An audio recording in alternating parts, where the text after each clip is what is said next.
We covered 16 to 22 slokas of chapter 9 in the previous video, that is the 59th video. In these slokas, Lord Krishna reveals himself as a supreme reality, the very essence of creation. He declares that he is the yajna, the ghee, the fire, the medicinal herb. Further, he tells that he is father, mother, sustainer, and the ultimate path and the refuge. Next, he tells that certain devotees who desire celestial pleasures perform Vedic rituals, reach the heavens, and return to the sansara of birth and death after their merits are exhausted. However, Lord Krishna personally promises to protect those who worship him sincerely with unwavering devotion. So, let us see what Lord Krishna tells us in the next few shlokas of chapter 9, that is Raja Vidya, Raja Guhya Yogam. So, next shloka 23. येऽप्यन्य देवता भक्ताः यजन्ते श्रद्धयान्विताः तेऽपि मामेव कौन्तेय यजन्त्यविधिपूर्वकम्. कौन्तेय ये भक्ताः श्रद्धया अन्विताः अपि अन्यदेवताः यजन्ते. So, O Kuntiputra Kaunteya, O Kuntiputra Arjuna, ye bhaktaha, these devotees who worship other devatas, anya devataha. Okay, so they worship with shraddhaya anvitaha. So they worship with shraddha. Te api mameva yajanti avidhi purvakam. So they also worship me alone. So mameva yajanti, they worship me only. But avidhi purvakam, but they do so in the wrong method. So in this shloka, Lord Krishna confirms that prayers offered to all devatas in reality reach him. So in one of the previous shlokas, it was stated that some worship the supreme god as Vishwato Mukham. So all the 330 million devatas comprise the body of the supreme god. For instance, the sun and the moon are his eyes. Also, he resides in the heart of each of the devatas as Paramatma. So if that is the case, that is, if all worships offered to the devatas, the demigods, indirectly go to Lord Krishna only, then why is it that the devotees fall back into the sansara after their merits are exhausted? This question arises. Lord Krishna, the answer is that Lord Krishna is eternal. He awards liberation, that is moksha, to all the devotees who worship him. The 330 million devatas, on the other hand, they are by themselves not eternal, and hence they cannot grant liberation. Hence all pleasures, all material pleasures granted by these devatas are time bound, and when the time lapses, the devotees of demigods are sent back to the sansara of birth and death.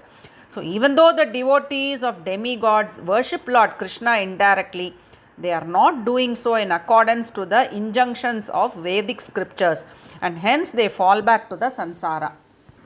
Aham hi sarva yajnanam bhokta cha prabhureva cha natu mam abhijananti tatvena taschyavanti te.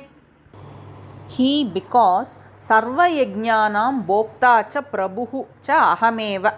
So I am the enjoyer. Bhokta cha prabhu I am eva. So I am the enjoyer and the lord of sarva yajnanam, all the yajnas. Te mam na tatvena abhijananti. So these devotees, te refers to these devotees here. Mam na tatvena, they do not know me. Abhijananti, they do not understand me. They do not know me in reality. Ataha chyavanti, therefore they fall. So in one of the previous slokas, it was stated that the various devatas comprise the transcendental body of the Supreme Lord. So Lord Krishna is the enjoyer of all offerings made in the yajnas to the devatas, because the devatas are only a part of his body and he alone. So therefore he enjoys all the offerings made to the devatas, and he alone bestows all rewards to the devotees, as he is the Prabhu. He is the master of all the devatas. The worshippers of the devatas, on the other hand, do not understand this truth, meaning that they do not know the supreme God in reality. It is this ignorance that is the cause of their fall to the mortal world. So in this shloka, it is implied that those who truly know Lord Krishna as the supreme Lord do not fall back into the sansara. Yanti devavrata devan pitrunyanti pitruvrataah bhutani yanti bhutejyaah yanti madhyajinopi mam. Devavrataah devan yanti. So the worshippers of devatas reach the devatas. Pitruvrataah pitrun yanti. Those who worship ancestors reach them. Bhutejyaha bhutani yanti. So those who worship ghosts, spirits, they reach them. Madhyajinaha api yanti. So those who worship me, that is Lord Krishna, they reach Lord Krishna. So in this shloka, Lord Krishna explains the destinations of the devotees based on their respective aspirations. The word vrataha has been used in this shloka, like Deva Vrataha, Pitru Vrataha. So Vrata means resolve and willingness. So to be successful, the devotees need to have that Vrata, that resolve and willingness. So Deva Vrataha, those worshipping Devatas like Surya, Chandra, Agni, Indra, they go to Swargaloka. Those who worship Pitrus, Pitru Vrataha, they, that is ancestors, they go to Pitruloka. Those with whose tamoguna dominates and they worship demons and ghosts, they reach them. Then those who, the devotees of Lord Krishna, of course, they reach Lord Krishna. The worship of devatas has some value definitely, but it only has temporary value. The devatas themselves are not eternal and hence cannot give moksha or liberation. The destination after reaching which one doesn't return to the sansar. Only Lord Krishna, the Supreme Lord who is eternal, can award moksha which is permanent. Patram pushpam phalam toyam yo me bhaktya prayachati tadaham bhaktyupahrutam ashnami prayatatmanah. Yaha bhaktya me patram pushpam phalam toyam prayachati. So one who offers me patram, a leaf, pushpam, flower, phalam, fruit, toyam, water, prayachati, offers. Prayatatmanah, that is whatever is offered, be it patram or pushpam or phalam or water, whatever is offered, prayatatmanah, it must be offered with atmartha bhavam, that is not expecting anything in return, in pure consciousness. Bhaktyupahritam tat aham ashnami. So I readily accept that offering that is given with devotion, that is bhaktyupahritam. When it is offered with devotion, tat aham ashnami, then I readily accept that. So a leaf, say a tulsi leaf, a flower, water, fruit, these are readily available in this world. It is not that the Supreme Lord always expects something which is scarce or expensive. Something as simple as a leaf or a fruit can be offered. But it is important that it must be offered with atmartha bhava, that is not expecting anything in return. So whatever is offered with loving devotion, the Lord accepts it. So devotees, irrespective of their position, status, should become simple, sincere, devotional and focused in front of God. There are many instances of this. Lord Rama accepted the offerings of Shabari. Vidura's wife threw away the bananas and offered banana peels to Lord Krishna, because when she offered him the banana peels, she was so overcome by devotion and did not quite realize the mistake. Lord Krishna readily accepted the banana peels and ate them happily. So any act that is performed with bhakti, with loving devotion, with atmartha bhavam is accepted by Lord Krishna. Yat karoshi yadashnasi yajjuhoshi dadasi yat yattapasyasi kaunteya tat kurushva madharpanam. Kaunteya yat karoshi yat ashnasi yat juhoshi yat dadasi yat tapasyasi. So Kaunteya, O Kuntiputra Arjuna, yat karoshi, whatever you do, whatever action or karma you do, yat ashnasi, whatever you eat, yat juhoshi, whatever you offer in the sacrifices, yat dadasi, whatever you give in charity, yat tapasyasi, whatever austerities you perform, tat madarpanam kurushva.